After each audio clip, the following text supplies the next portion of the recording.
सो बात करेंगे कल जो मुकाबला हुआ अफगानिस्तान वर्सेस इंग्लैंड के हवाले से जो दिल्ली में खेला गया, मगर आज होना है एक और contest. It is the 14th match of world cup 2023 जहां Sri Lanka would be facing Australia और ये मुकाबला होना है लखनऊ के मैदान में। And Sri Lanka has won the toss and they have chosen to bat first, a rare sight to see. बहुत कम इस मैच में ऐसा, इस वर्ल्ड कप में ऐसा हो रहा है, मगर देखते हैं कि क्या ये डिसीजन सही होता है कि नहीं। मैं हूं सवेरा पाशा और मेरे साथ मौजूद हैं उमर बशीर और हमारे साथ मौजूद हैं स्पार्क्स। और जैसे कि सवेरा ने कल के मैच के हवाले से बात की, कल के अपसेट ने बहुत सारे लोगों को अपसेट कर दिया है, क्योंकि हमारे एनालिस्ट जो लेजेंड्स हैं उन्होंने ये ख्वाहिश तो थी कि वो अफगानिस्तान को पिक कर लेते, लेकिन शायद अंडर द प्रेशर वो भी प्रेशर में आ गए और उस प्रेशर की वजह से वो अफगानिस्तान को चूज ना कर सके। इस गलती का इतराफ, बहरहाल अच्छी बात, बड़ी बात यह है कि गलती का इतराफ ऑन एयर किया गया। तो इसलिए बिला किसी ताखीर के हम सब के दिल से कह रहा हूं, बहुत ही पसंदीदा द लेजेंड मुश्ताक अहमद। मुशी भाई अस्सलाम वालेकुम and welcome to the show. Pir Mushtaq Ahmad. वालेकुम आज मैंने नहीं बोला। ये दोबारा इसमें कर दें आप, क्लोज में पीर मुश्ताक अहमद जी। बस भाई आज तो ऐसी रेटिंग आनी है ना हमारे शो की के बस रेटिंग तो अच्छा माशाल्लाह माशाल्लाह। जो देखें जोर का जोड़ ऑलरेडी बड़ा पसंद किया जा रहा है वहां में, और जैसे कि हम देख रहे हैं डिजिटल मीडिया पर जिस तरह रिस्पांस आ रहा है, तो रेटिंग तो इसके पहले ही छाई पड़ी है।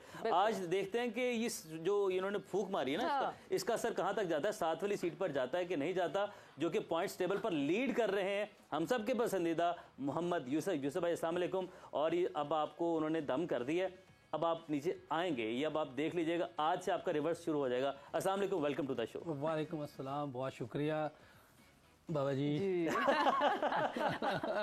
खुश रहो। अच्छा, मजे की बात यह है कि usually we hear Monday blues, but कल जिस तरह का मुकाबला शायद अफगानिस्तान ने इंग्लैंड के खिलाफ किया है, these Monday blues have phloem away. और हम कल जो है वो बहुत ज्यादा डाउन थे, माहौल थोड़ा सा हमारे सेट पे काफी डाउन था, बट आज बिकॉज जब ऐसी एक फाइटिंग स्पिरिट और एक फाइटिंग विन मिलती है, आपको दिखता है आपको सामने कि किस तरह एक टीम ने किन किन स्ट्रगल से विदाउट मेकिंग एनी एक्सक्यूजेस और एक्सेल किया है, उस वक्त आपको लगता है कि वाकई मेहनत डट के करें और गोल क्लियर हो सामने और मेरिट पे बात करें, तो यही होता है उन टीम्स के साथ। मुशी भाई, कमिंग टूवर्ड्स यू, कभी भी हमने अफगानिस्तान से ये लेम एक्सक्यूजेस नहीं सुने, हमारे पास सेटअप नहीं है, हमारे पास ये नहीं है, हमारे पास वो नहीं है। वी नो अफगानिस्तान किन किन चीज़ों से गुजरा है, किस तरह उनका जो होम बोर्ड है वहाँ कितनी चेंजेस, कितनी सियासत होती है, बट उन लड़कों का जो मोटिवेशन है वो शायद एक डिफरेंट ही लेवल पे है। बिस्मिल्लाहिर्रहमानिर्रहीम। आई थिंक डेफिनेटली क्रेडिट जाता है इनके सीनियर प्लेयर्स को, नबी को, राशिद को, और जितने भी इनके बाकी जो काफ़ी देर से खेल रहे हैं लड़के, उनको ये क्रेडिट जाता है कि उन्होंने ना अपनी गेम को इम्प्रूव किया है। और इसका लड़कों को तो सबसे ज़्यादा लड़कों को ही क्रेडिट देना चाहिए, पर इसके साथ साथ ना आपने जोनाथन ट्रॉट को और उसकी पूरी टीम को बहुत क्रेडिट देना चाहिए, क्योंकि उसने, और सबसे ज़्यादा कल खुशी जो उसके मैं चेहरे पे देखी है ना, क्योंकि मैं उसके साथ रहा हूँ 6 साल इंग्लैंड की टीम के साथ, तो अब वो कोच है उनका और खेलता रहा इंग्लैंड की तरफ से। वो क्या कहते हैं, घर का भेदी लंका ढाए।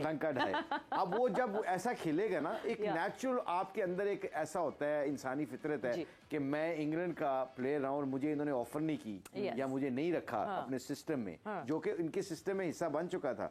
आई थिंक उसको बहुत क्रेडिट देना चाहिए कि हमने 2 मैचों पहले बोला था कि 165 डॉट बॉल खेले पिछले मैच में इंग्लैंड से पहले, फिर आज कल उनके 3-4 विकेटें गिरी, फिर उसके बावजूद उन्होंने रिकवर किया और फिर एंड में 284 बनाया। और उसके बाद जो उनकी फील्डिंग में बॉडी लैंग्वेज थी, बॉलिंग थी, उनके सीमर्स को बहुत क्रेडिट देना चाहिए, फरूकी को बहुत देना चाहिए कि उसने बड़ी अच्छी लाइन पे गेंद स्विंग किया। और I am very impressed with him, because जैसी मर्जी कंडीशन हो उसके हाथ में भी स्विंग है, वो दोनों स्विंग करता है। और जब भी हम किसी भी लीग में हों और हमारा कोई ड्राफ्टिंग में बैठे हों, he is the first guy to discuss as a fast bowler. Can you believe that even PSL में भी, क्योंकि उसके पास ना वेरिएशन है, एंड में बड़ी अच्छी बॉलिंग करता है, यॉर्कर मार लेता है, एंगल्स का पता है। सो अफगानिस्तान के जो भी सर्कमस्टांस हुआ है, जितने भी क्राइसिस आए हैं, तो credit goes to them, they never give up and they keep focus, कहते हैं ना, अपना मेहनत करते रहे, अल्लाह ने उनका कल उसका सिला दिया। जोनाथन ट्रॉट जो है वो ब्रैंडन मैकलम के सामने यूं घूम रहे होंगे कल। ओके, अच्छा, इस मैच समरी हम साथ साथ देख लेते हैं। मैच समरी के हवाले से आपको बताएं कि गुरबाज ने, हमने कल डिस्कस किया कि आते ही इन्होंने चार्ज किया 57 गेंदों पर 80 रन, इकराम की अच्छी इनिंग थी, मुजीब ने एंड पे जो फिनिश किया 16 पर 28, आदिल राशिद की बॉलिंग की बात कर चुके हैं, मार्क वुड, जो रूट इस इनिंग तक की हम बात कर चुके थे।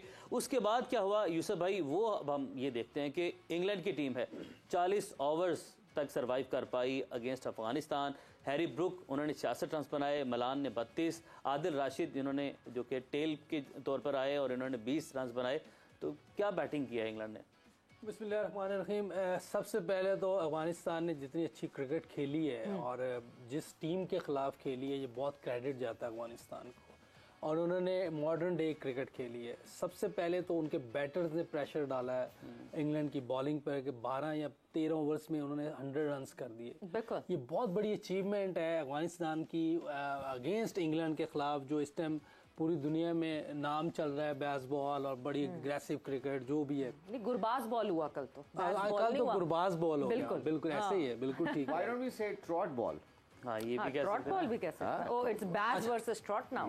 यस। तो ये जो है अपना क्या नाम है, जिस तरह ये खेले हैं कल, और ये नहीं कि विकेट आसान थी, आसान विकेट नहीं थी। शुरू में ग्रिप कर रहा था, आदिल जैसे बॉलिंग कर रहा था। फिर उनके स्पिनर ने, जब मुझे आपसे पूछा कि इनकी तरफ से कौन करेंगे, तो मैंने 2 स्पिनर्स का नाम ले लिया था, मुजीब का और इसका राशिद का।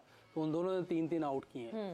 और ये टीम जिस तरह खेली है, देखिए मैं पहले दिन से ये कह रहा हूँ, जो इस तरह क्रिकेट खेलेगा, जो बैटर साइड ऐसे खेलेगी, फिर उनकी बॉलिंग भी रिस्पॉन्स करेगी। मेन जो है बॉलर्स, बैट्समैन जब तक के प्रॉपर मॉडर्न डे क्रिकेट नहीं खेलेंगे, दूसरी टीम को फेंटा लगाने की सोचेंगे नहीं, आखिर तक जाने का सोचना है। ये अगर ये आखिर तक जाने का सोचें तो ये 200 भी नहीं करेंगे, क्योंकि ये तो किसी टाइम भी विकेटें दे देते हैं। दरमियान में एकदम इन्होंने 3-4 विकेटें दे दी। बिल्कुल। क्योंकि और वो आप पांड्या का इंटरव्यू सुने, उसमें भी उसने कहा है कि जब कोई ऐसे खेल रहा होगा तो एकदम कोई एक विकेट मिलेगी तो हम पिछले वाले फिर वो नहीं कर सकते, क्योंकि मॉडर्न डे क्रिकेट है ना, ये पुराने टाइम की क्रिकेट नहीं। इस क्रिकेट में जिस तरह अफगानिस्तान खेल रही है, या वो जीतेगी या हारेगी, इसमें ड्रॉ वाला तो चक्कर है नहीं। तो अच्छे तरीके से आप दूसरी टीम को डेड कर दें, डेड रबर कर दें, फेंटी लगा के। वो अंडर प्रेशर उनकी पहले 12-13 ओवर में से आ गई है उनकी टीम। फिर उन्होंने बॉलिंग इतनी अच्छी की, उनके बॉलर्स ने बड़ी लाइन पे बॉलिंग की है, विकेटों के अंदर की है। फिर उन्हें टर्न भी मिल रहा था, थोड़ा कुछ एक आधा बॉल नीचे भी रहा है। बाकी फिर लक साथ देती है। आप जिस तरह जब आप दिलेरी से खेलते हैं, फॉर्च्यून फेवर्स द ब्रेव, फिर आपको लक साथ देती है। अच्छा, ब्रेवरी की हम बात कर रहे हैं तो ब्रेव क्रिकेट भी तो यूसुफ भाई इंग्लैंड ही खेल रही है ना, इंग्लैंड ब्रेव क्रिकेट खेल रही है।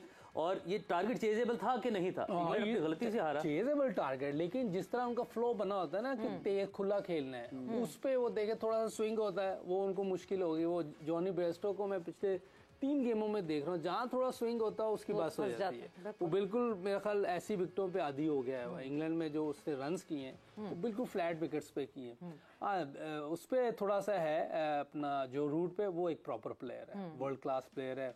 वो कल खड़ा रहता है एक एंड से तो ये मैच ले जाते हैं। ब्रुक्स ने बहुत ज़बरदस्त इनिंग खेली है। वो लड़का ऐसा है कि अगर उसने थोड़ी सी, जैसे जो रूट अपने आप को पिछले 2-3 साल से लेके चल रहा है, अगर उसने अभी से ये कोशिश की तो ये वर्ल्ड क्लास प्लेयर बन जाएगा। जिस तरह का वो क्रिकेट खेलता है, उसके पास पावर है, but then under the chin खेलता है, बड़ा क्लोज खेलता है, उसके पास शॉट्स हैं, वो बहुत अगली बॉल को भी पुल कर देता है, उसके बाद बहुत तेज गेंद को जल्दी देख लेता है गेंद को। बट देन क्या इंडिया में जो है बड़ा मुश्किल है कंडीशंस को अंडरस्टैंड करना, बिकॉज हम रेगुलरली मैचेस में ये देख रहे हैं कि सरफेस अंडर द लाइट्स बेहतर होती है। कल डिटोरिएशन ज्यादा हुई, कल बॉल ग्रिप ज्यादा करने लगी, कल बॉल बैठने ज्यादा लगी। ये पूरी मैं आपसे डिस्कशन पूछूंगी, जानूंगी, मगर जहां हम सरफेस की बात कर रहे हैं, आज भी लखनऊ में होना है मुकाबला